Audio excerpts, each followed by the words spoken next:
Hello, good morning. खुश रहिए, आबाद रहिए, पढ़ते रहिए और बने रहिए इस यूट्यूब चैनल की सीरीज़ में, जो आपके लिए एक नए तरीके में important points, facts with analysis लेकर के आते हैं, जो आपके और आपके आने वाले कंपटीशन के लिए बहुत ही ज़्यादा उपयोगी साबित होंगे। आज की वीडियो जॉन मिल्टन के द्वारा लिखे गए सभी इम्पोर्टेंट वर्क्स को वन बाय वन ब्रीफ में बनाए गए हैं। चलिए स्टार्ट करते हैं। ये जॉन मिल्टन के वही वर्क्स के बारे में बताया जाएगा जो बहुत ही ज़्यादा इंपॉर्टेंट हैं और कई बार नेट में पूछे गए क्वेश्चंस हैं, और सेट में कहीं असिस्टेंट प्रोफेसर का एग्ज़ाम होता है तो वहाँ पर पीजीटी, टीजीटी वर्ग 1, वर्ग 2 इस तरह के क्वेश्चंस इसी से आते हैं। तो फर्स्ट बुक है, सबसे पहले लिखी थी इन्होंने odd on the morning of Christ nativity 1623। क्या था इसमें? फैक्ट्स थे। Point composed under the influence of the metaphysical poets. याद रखना, ये मेटाफिजिकल पोइट्स के इन्फ्लुएंस में लिखी गई थी। डिग्निफाइड लिरिक है। Shows the influence of Spencer. Spencer के से भी ज़्यादा ये प्रभावित हुई थी। और W.S. लंडन ने लिखा था कि I think it is comparably the noblest piece of lyric poetry in any modern language.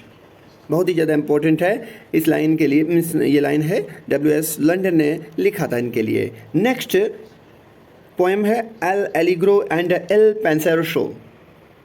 ये जुड़वा पोएम्स थी।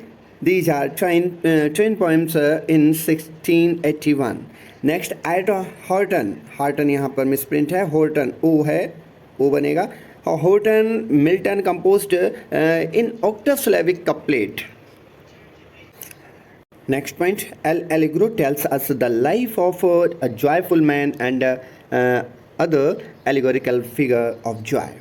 Pastoral poem and mirthful pleasure of meditative life. Milkmaid Shepherds. Stories in Italian. Italian story है। Pastoral poem में form में लिखी गई। मर्थफुल, joyful और pleasure of meditative life के बारे में है। एल एलिग्रो अपने जीवन के बारे में बताता है। जॉयफुल मैन है और एलिगरिकल फिगर ऑफ जॉय के रूप में दिखाया जाता है। इतनी ही चीज़ें आती हैं, बहुत ज़्यादा नहीं पढ़ना है। Musaeus, a father of priestly poetry. Orpheus is underworld Chaucerian squire. Orpheus नाम जो इसमें दिया गया है वो अंडरवर्ल्ड चौसरियन स्क्वायर होता है। Musaeus father of priestly poetry. Next point, married to immortal verse, goddess of mirth, Il Penseroso, IL होगा। Thought of a full man, Allegro के बारे में था। अब Il Penseroso thought of a full man, it is the invocation to the goddess of melancholy. Melancholy means होता है दुखद। That is connected heavily Muse Urania. Urania स्वर्ग की देवी हैं जो खगोल विज्ञान और ज्योतिष विज्ञान को प्रेरणा देने वाली हैं। ये ग्रीक गॉडेस है। First found in the 1645-1646 quarto of verses both English and Latin, published by Humphrey Moseley के द्वारा लिखी गई मिल्टन के द्वारा। The speaker of this reflective ode dispels vain deluding joys from his mind in a 10-line prelude before looking divinest melancholy to inspire his future verses. Next important point, it is an allegory, tragedy, classical hymns. Next, Pencil does not suggest that isolation is a deal, what they do employ emphasis the importance of experience. Urania goddess through her relationship with Saturn, उसके Saturn के साथ relationship को दिखाया है। Camus, the Camus in form it is a mask. Mask होता है कठपुतली का खेल या तमाशा दिखाना, तो in the form it is a mask. Is in many respects the most perfect of Milton's poem. It was written in 1634 to be performed at Ludlow. Next point, castle before the Earl of Bridgewater and his friends. There is a tradition that the Earl's 3 children इसमें दिखाए गए हैं had been lost in the woods, जो खो गए हैं जंगलों में। Milton takes the simple theme of person lost calls in an attendant spirit to protect the wanderer with its natural action and melodious songs as a pastoral drama. ये dramatic form में है, drama के रूप में दिखाया भी गया है. It as the chief entertainment of all festivals. सभी फेस्टिवल्स का एंटरटेनमेंट दिखाया जाता है. until it had become to the nobles of England what the miracle plays had been to common people of a previous generation. Next poem, Lycidas. Irregular and pastoral elegy. On the death of his friend Edward King as Lycidas. इन्होंने अपने Edward king जो friend थे उनके वियोग में लिखी थी modelled Greek pastoral. Hope, simultaneous acceptance of death and hope for immortality. Immortality की आशा में और simultaneous acceptance की आशा में. Satirical digression about different topics में लिखी गई. Symbolism and death through flowers, refrain and rhetorical questions भी इसमें दिए गए. Edward King was an Athenian counselor. Athenian counselor होता है, इनका मित्र भी होता है. उनकी डेथ हो जाती है, उसके बाद ये थोड़ा गम में आ जाते हैं और ये एलिजी लिख देते हैं जिसका नाम है लिसिडास. ये लिसिडास जो एलिजी है ये 1637 में लिखी गई और 1638 में ये पब्लिश हुई थी. Next, Milton's prose work. जो इम्पोर्टेंट प्रोज वर्क है of reformation touching church discipline. Church की डिसिप्लिन को टच किया है, इसमें दिखाया गया है. इस फर्स्ट पैम्पलेट इन 1641 में प्रकाशित हुआ. Example of emulate the churches of the Scottish church. Scottish church के बारे में भी लिखा. The Scottish church favoured Presbyterianism in Protestant church governed by Scot. Protestant church को स्कॉट के द्वारा या स्कॉटिश चर्च के द्वारा प्रोटेस्टेंट चर्च को गवर्न किया जाता था, उसके बारे में इन्होंने लिखा था. Next, of prelatical episcopacy. Prelatical and दूसरा वर्ड है एपिस्कोपेसी. तो ऑफ प्रीलैटिकल एपिस्कोपेसी के नाम से इन्होंने जो लिखा है इज सेकेंड पैम्पलेट है. Milton's tracts on prelatic issues. Prelatic issues को अपनाया था. Was written as a response to many works such as Archbishop James Ussher's का एक लिखा हुआ the judgement of doctor Reynolds touching the original of episcopacy के नाम से जो आर्कबिशप थे जेम्स यूशर्स, उन्होंने लिखा था कि the judgement of doctor Reynolds touching the original of episcopacy के नाम से जो अपना कोई पैम्पलेट अपनी कोई राइटिंग लिखी थी, तो उसके ऊपर उन्होंने एक रिस्पॉन्स लिखा था. मिल्टन ने रिस्पॉन्स किया था. नेक्स्ट राइटिंग है prose writing एनिमैडवर्जेंस.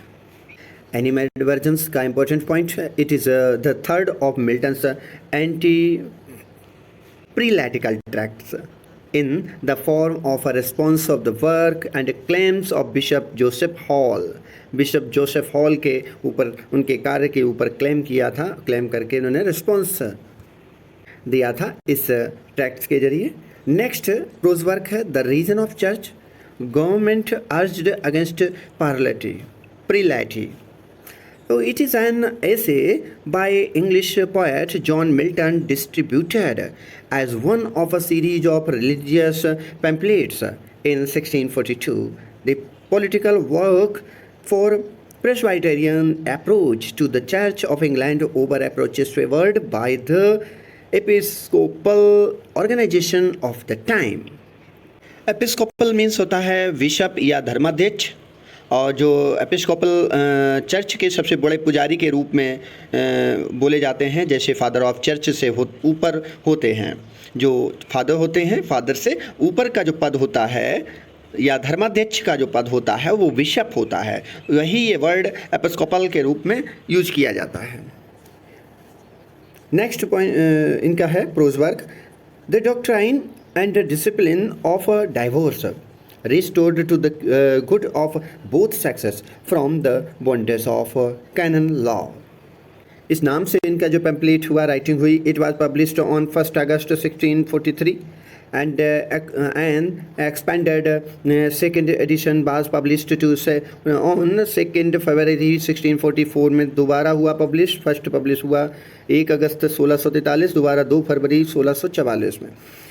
The editions were published anonymously and his name was not associated with the text until they were denounced before Parliament in August 1644 1644 में क्या था, ये जो पब्लिश हुआ, the doctrine and discipline divorce restored to the good of both sexes from the wonders of canon law. इस नाम से इन्होंने जो लिखा था वो एनोनिमसली लिखा था, इसमें अपना नाम नहीं लिखा था, और 2 बार पब्लिश हुआ, पहला ये, दोबारा ये। नेक्स्ट ऑफ एजुकेशन, इनकी राइटिंग है, प्रोज वर्क है।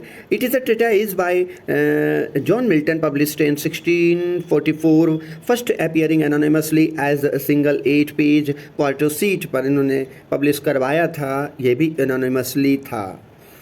Presented as a letter written in response to a request from the Puritan educational reformer Samuel Hartlib के लिए लिखा था anonymously. It represents Milton's most comprehensive statement on educational reform and gives voice to his views concerning the best and the noblest way of education. Concerning the best and noblest way of education, education के ऊपर इन्होंने दबाव डाला था, Samuel हार्टलिप के पास भेजा था, ये भी एनोनिमसली इन्होंने लिखा था। नेक्स्ट मिल्टन का प्रोज वर्क है एरियोपैजिटिका। इट्स अदर टाइटल, इसका दूसरा भी टाइटल है, इतना बड़ा टाइटल है याद रखना, a speech of mister John Milton for the liberty of unlicensed printing to the parliament of England. आपको बता दें इनकी जितनी भी राइटिंग है वे सब ग्रीक मैथोलॉजी पे डिपेंड हैं ही, और जो लैंग्वेज यूज की है वो इंग्लिश तो है ही, साथ ही में इन्होंने कई वर्ड्स फ्रेंच वर्ड भी यूज किए हैं और कहीं कहीं लैटिन भी हैं। It is a 1644 prose polemic by the English poet, scholar and polemical author John Milton opposing licensing. Licensing जो लाइसेंस बनाया जाता था उसके अपोज में इन्होंने लिखा था ये, और 1644 में। It is among history most influential and impassioned philosophical defense of the principle of a right to freedom of speech and expression. In Milton's time there was a law forbidding the publication of books. उस समय नियम ज़्यादा तेज थे, मना कर दिया गया था कानून के द्वारा कि कोई भी पब्लिश ना कराए, तो publication of books until they were endorsed by the official censor, फिर भी चुपचाप लिखते रहे थे।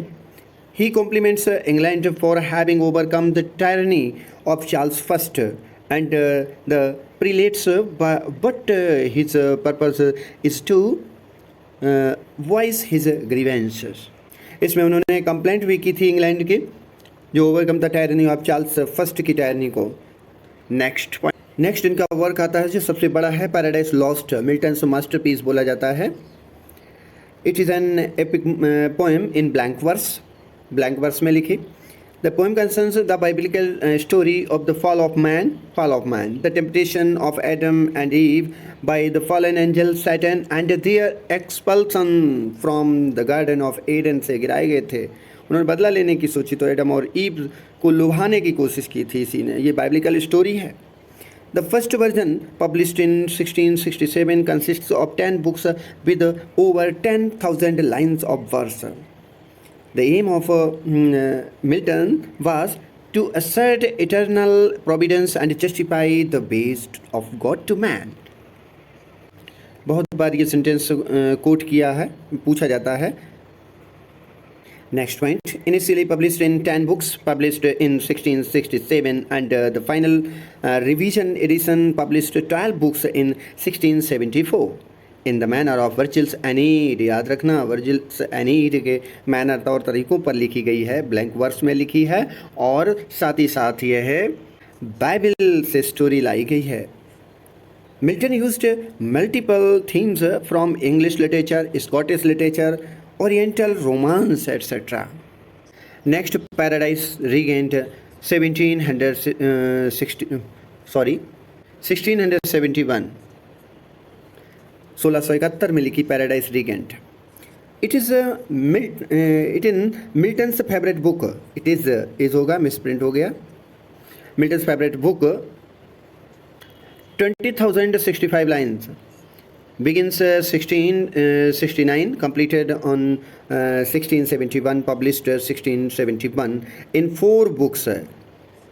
ये 4 बुक्स में पब्लिश हुई और पैराडाइज लॉस्ट 12 बुक्स में पब्लिश हुई.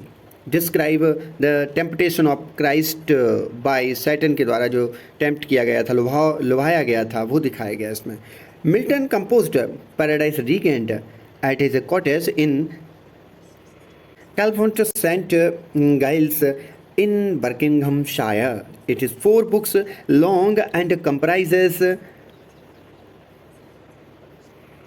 यहाँ मिसप्रिंट हो गया है, ये रहेगा 20,065 lines. थॉमस एल वुड ने लिखा था, said, but what lost thou to say paradise found? It is a series of debates between Christ and Satan. ये डिबेट है, इसमें बहुत ज़्यादा दोनों के आपस में बातचीत दिखाई जाती है, शैतान के बीच में और ईसा मसीह के बीच में. ब्लैंक वर्स में लिखी है. Its theme has been taken from the first verse of 4th chapters of Saint Luke's gospel के चैप्टर दिए गए इसमें. तो इसकी जो थीम चूज की गई है वो सेंट ल्यूक्स गॉस्पेल के 4th चैप्टर के जो वर्स उन्होंने लिखा था, फर्स्ट वर्स, उससे ली गई है. Next, main characters. Christ, Satan, the Almighty. The Almighty Father means God. Mary, Belial. इतने लोग होते हैं. Christ, Satan, the Almighty Father, Mary, Belial. Satan planned Christ to seduce on a feast. इसमें दिखाया गया है. He is supposed that Son of God is not an angel. ये भी दिखाया गया, Son of God ये एंजल नहीं है. नेक्स्ट इम्पोर्टेंट वर्क इनका है सैमसन एगोनिस्ट, जो 1671 में लिखा था. A closet drama published in 1671. Closet drama, ये ड्रामेटिक फॉर्म के रूप में लिखा गया. In it Puritans opposed the theatre. Theatre का अपोज कर दिया था प्यूरिटन्स ने. सेटिंग इजराइल रखी गई है. It was begin round the same time as Paradise Regained. Paradise Regained के सेम टाइम में भी पब्लिश हुई, ये लिखी थी इन्होंने, but was completed after the larger work. Samson the champion of Israel होता है at first but at last blind हो जाता है and slave among the Philistines, और स्लेव बन जाता है. It is a pure tragedy and shows Milton's autobiographical elements. इसी में मिल्टन के ऑटोबायोग्राफिकल एलिमेंट्स भी दिखाते हैं. Next point, Milton himself suggest the hero of one of the Greek tragedies his sorrow and affliction give to his noble nature that touch of melancholy and calm dignity. Like Samson की ही तरह से Milton struggled mightily against the enemies of his race. क्योंकि इन्होंने भी बहुत ही ज़्यादा संघर्ष किया और इनको भी जेल में डाल दिया गया. इस तरीके की कई घटनाएं भी हुई हैं. तो सैमसन की तरह से अपने आप के कैरेक्टर को इसमें शो किया है. This play refers to the deception of Samson Hebrew by his Philistines wife Delilah. एक हैब्रू था, उसकी पत्नी डेलिला थी, उसके द्वारा इसे धोखा दिया गया. इस तरीके की घटना इसमें शामिल की गई है. Delilah proves faithless and reveal the secret to her country people के साथ में रहे. At last Samson crushed to death, मर जाता है. अगर पूछा जाए तो ऑटोबायोग्राफिकल एलिमेंट्स किस में आते हैं, तो मिल्टन की केवल सैमसन एगोनिस्ट के नाम से जो क्लोजेट ड्रामा लिखा, इसमें अपने पर्सनल टच और ऑटोबायोग्राफिकल एलिमेंट्स दिए. स्ट्रगल करते करते अपने आप को सैमसन की तरह से मान लेते हैं. तो सैमसन की बहुत ही ज़्यादा स्ट्रगल, लास्ट में वो मर जाता है. इस तरीके से घटनाएं इसमें दिखाई गई हैं. मैंने पूरी कोशिश की है, जो इम्पोर्टेंट वर्क्स हैं मिल्टन के, उनमें जो आते हैं पॉइंट्स, क्वेश्चन पूछे जाते हैं ऑब्जेक्टिव टाइप MCQs पैटर्न पर, तो मैंने इसमें रख दिए हैं. आशा है आप अच्छी से तैयारी करेंगे और अपने एग्ज़ाम को क्वालिफाई करेंगे. बने रहिए इसी सीरीज में. मिलते हैं नई दूसरी वीडियो के साथ. धन्यवाद.